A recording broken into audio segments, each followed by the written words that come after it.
Welcome everybody to another presentation of Mondays with Mundy. That's me, Jim Mundy, the historian for the Union League Legacy Foundation at the Union League of Philadelphia on South Broad Street in Center City, Philadelphia.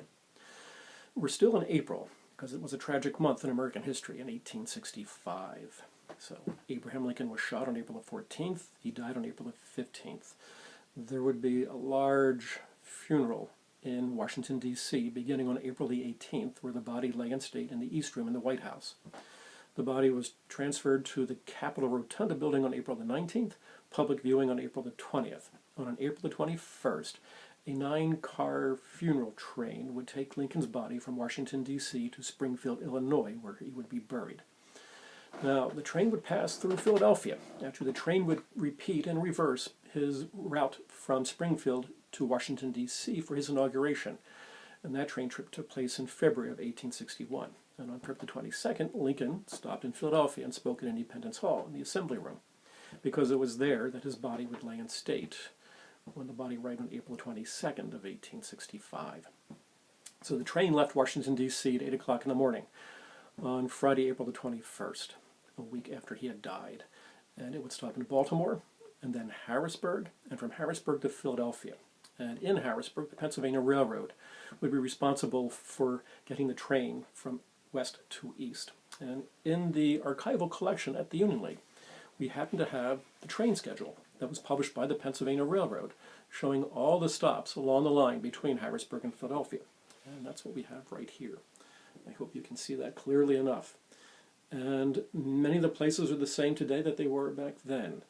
Starting with Harrisburg, Lancaster, Downingtown, Coatesville, Paoli, Overbrook, West Philadelphia, and of course, eventually the train would arrive at the Philadelphia, Wilmington, and Baltimore depot at Broad and Prime Street, which today we think of as Washington Avenue.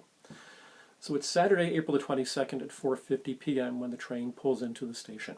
And at that point, the parade had already begun to form on Broad Street. And there were going to be thousands of people in it. There were military regiments, military and civilian bands that would play dirges throughout. There were, as you can imagine, politicians, both city and state, and national as well.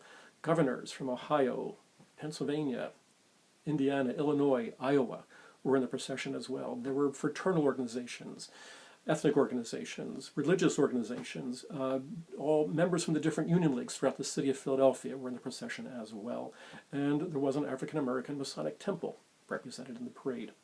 So the parade left Broad and Washington at approximately 6 p.m. at night, and it traveled north. And this is a photograph of the funeral car itself. Hope you can see that all right. Okay. It was made by Edward Early and Company, which was located at 10th and Green Streets. The car itself was pulled by 9 black horses and was driven by a gentleman named Alfred LaRue. And this is the parade as it was leaving Broad and Washington. That photograph was taken roughly at Broad and Carpenter Streets. Carpenter is the first major street north of Washington Avenue. And you can see Alfred LaRue in the driver's seat, and in his hands you can see reins. And it just so happens that in 1917, when the League was dedicating a Lincoln Memorial Room, Alfred LaRue gave the League reins to the team of horses that pulled Lincoln's funeral car through the streets of Philadelphia on April the 22nd of 1865. Pretty neat stuff to have. So the procession went north. It would then turn left or west onto Walnut Street. It would proceed down to 21st, where it would turn right and go north up to Arch Street. At Arch, it would turn right and go east all the way to 3rd. So we're talking practically river to river. South on 3rd to Walnut Street would turn right, and it would end its procession at the gate, the south gate, of Independence Park on Walnut between 5th and 6th Streets. All right. Now, as you can imagine, there were hundreds of thousands of people lining the parade route in its procession through the streets of Philadelphia. And that was one of the reasons the parade route was so long, is to accommodate what would be the thousands of people who would see the parade itself.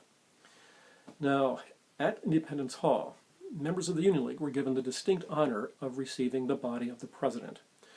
So if you can imagine, there was the gate on Walnut Street, then there is the South Tower to Independence Hall, and the path between the two was lined with hundreds of Union League members who were wearing black suits, white gloves, and in their lapels they had these little funeral ribbons. You can see it's a red, white, and blue badge with a U and L on it. There is a piece of black crepe in the middle and a silver star between that. And these were in their lapels. And we're very fortunate to have a few of these in our collection as well. Now, and Independence Park on the south side was illuminated with red, white, and blue calcium lights, and it must have been dazzling to see, and very somber at the same time, because in the South Tower in the Belfry was another band playing more funeral dirges as the body processed into Independence Hall itself. The coffin would lay in the assembly room on the east side of Independence Hall, and it was in that room on February 22nd of 1861 where Lincoln gave a speech. And it was there that his body would lie. Now, the body would lie facing on a north and south axis, with his feet facing north and his head at the south end. And at the south end, they placed the Statue of Liberty. All right. Between 10 p.m. and midnight, there was a private viewing for what we would call VIPs. It lasted for the 2 hours, and it was by special invitation.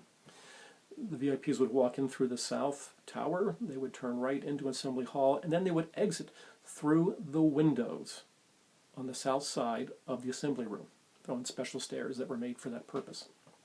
The next morning, at 6 a.m., the building and the room were opened for the public to view Lincoln's body. Now, so the line stretched along Chestnut Street, literally from river to river, over 3 miles long.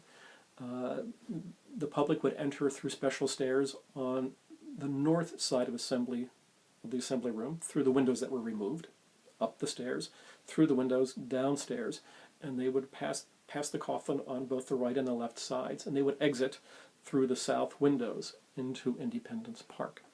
And that would go on all day until approximately 1:20 a.m. in the morning. All right? And in that time, it was estimated that approximately 130,000 people walked past Lincoln's body. Now, at 1:20, the windows were closed. The coffin was closed as well because it had been opened so people could see the face and his chest. The coffin was then escorted out of Independence Hall, placed on the hearse, and was then taken to the train station, the Philadelphia and Trenton Railroad, on Front Street between Berks and Montgomery Avenues. And from there, it would travel northward through Trenton and then to New York City. Right? From New York City, it would then go to Albany, New York, and then go west towards Buffalo, Buffalo to Cleveland, into Ohio, from Cleveland down to Columbus, Columbus west to Indianapolis, Indianapolis up to Michigan City at the south end of Lake Michigan, from there to Chicago, and then from Chicago, by May the 4th, it would then arrive at Springfield, Illinois, where it would be buried with his son Willie. Willie had died from the fever in 1862, and Willie's body was disinterred and was placed in the same funeral car with Abraham Lincoln's for that entire procession. So the nation was in mourning. Now, there was a League member who was part of the group that night, as you can imagine. His name was Thomas Stewardson Jr. And on April the 23rd, he made an entry in his diary. I'd like to read it to you because I think it is one of the most, well, you judge for yourselves. And this is what Mr. Stewardson wrote. All right, and he had been on the committee to receive the body, so he was there. Sunday, April 23rd. The Union League was appointed to receive the body of our good president last evening at Independence Square. As a member of the League, I was in a manner obliged to look upon the face of the honored dead. I say obliged, because I should otherwise have had made any effort to do so, my impressions of the man being so pleasant that I fear to disturb my memory with any possible disappointment. But it turned out well. Homely in feature he was, as all the world knows, but a better face, and a face which more clearly told of a good man I never looked upon, even as it lay there lifeless. Gentle and tender, honest, open, pure, I feel, as nearly every man, woman, and child does feel, a personal and warm love for the man, as well as an exalted respect for the ruler. He is now lying in Independence Hall, near the famous old bell with its motto made to speak again. Proclaim liberty throughout the land, and to all the inhabitants thereof. So, ladies and gentlemen, and everyone else, that is the story of Abraham Lincoln's funeral procession in Philadelphia, and the time that he spent here for the last time in Philadelphia itself. I hope you enjoyed it. Please stay well, and we will see you again next week. Thank you for joining us, and thank you through the efforts of the Union League Legacy Foundation. Bye now.